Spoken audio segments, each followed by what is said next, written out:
Bonjour, je m'appelle Philippe Sallet, je suis enseignant d'histoire-géographie et j'anime avec mes collègues du groupe TIS disciplinaire de l'Académie de Besançon cette petite offre de formation en ligne et surtout de partage.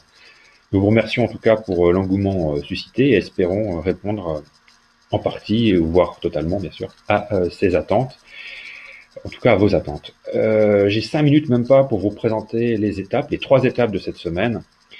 Donc je vais balayer rapidement mon article et en vous laissant ensuite le découvrir par vous-même.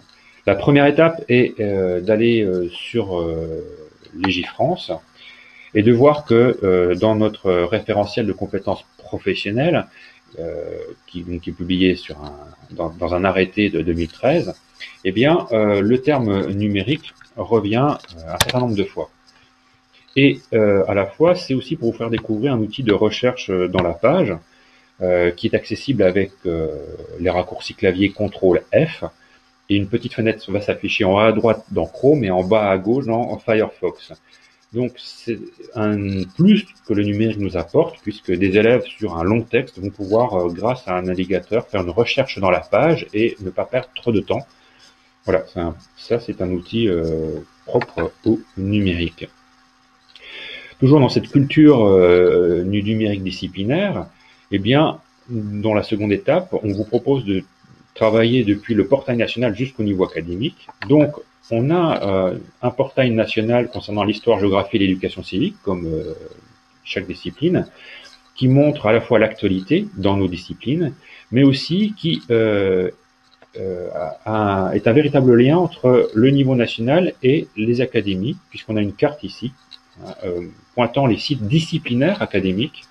Et puis nous avons l'EduBase, qui est un moteur de recherche. Et parmi les missions, on vous propose de rechercher dans EduBase les propositions des sites disciplinaires, donc labellisés par l'inspection, dans les thèmes des cours que vous préparez actuellement, et voilà, de venir sur Google+, nous dire, bah voilà, c'est intéressant, ou être plutôt critique, hein, évidemment.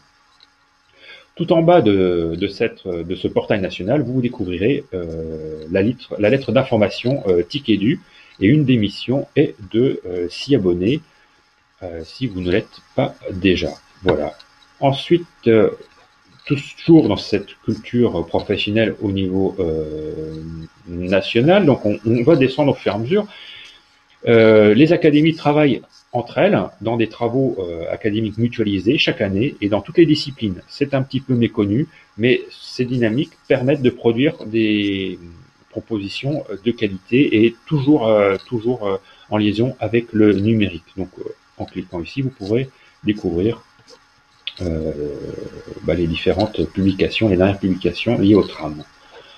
Ensuite, je vais m'intéresser au portail national d'EduTech, qui regroupe les partenaires de l'éducation nationale avec lesquels la DGESCO a signé une sorte de contrat, et ce qui nous permet qu'une fois inscrit, on va avoir accès pour nous, mais aussi pour nos élèves, puisqu'il y a un compte élève, à des ressources auparavant payantes comme EduGeo ou certaines vidéos du site .tv.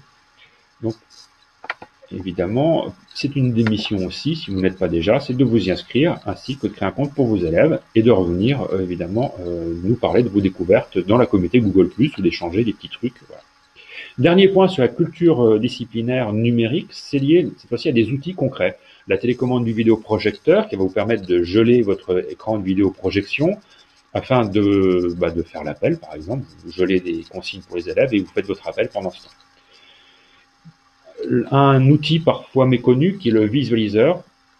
Donc là, il y aura quelque chose, n'inquiétez pas. Le visualiseur, c'est une sorte de caméra pour capturer tout ce qu'on met dessous. Et bon, vous pouvez garder la trace d'un croquis d'élève, d'une copie, ou vous filmez un élève en train de réaliser son croquis pour montrer peut-être voilà, comment il se débrouille devant toute la classe. Ensuite, vous avez un dernier point sur le raccourci clavier. Alors le but n'est pas de tous les montrer, évidemment, mais de montrer les plus connus, ne serait-ce que celui qui vous permet de zoomer sur la page, parce que la plage est loin, pour moi, depuis Besançon, qui vous permet donc de faire le contrôle molette ou le contrôle plus ou moins pour zoomer, et vous en découvrirez d'autres. ainsi que celui qui vous permet de faire le pour 1000, pratique pour les taux de natalité et de mortalité. Voilà, j'ai été, j'espère, pas trop long. En tout cas, je vous souhaite une bonne découverte de cet article et à très bientôt sur la communauté Google+, du MOOC AGB. Bonne semaine.